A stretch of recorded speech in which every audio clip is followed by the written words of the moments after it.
तर गेल्या अनेक वर्षात शरद पवारांची पहिल्यांदाच राजकीय हत्या झाल्याची टीका आमदार सदाभाऊ खोत यांनी केली।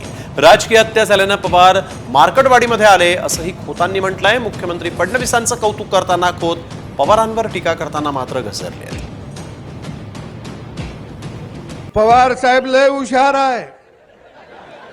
त्याच्या लक्षात आलंय की आपण हरायला का लागलो, हरायला का लागलो त्याच्या लक्षात आलं।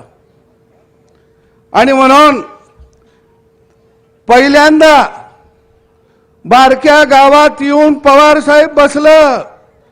का बसलं?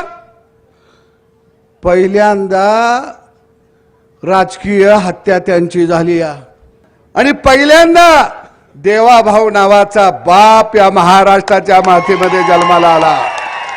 एखादा डाव जर पवार साहेबांना टाकला तर काय म्हणतात, पैलवानानं लंगोटा घातला, पैलवानानं ढाकव घेतलं। पण देवाभाऊ नावाचा वस्ताद या महाराष्ट्राच्या मातीत आला आणि बारामतीचा तो पैलवान नव्हता, तुझी भोपळा होता।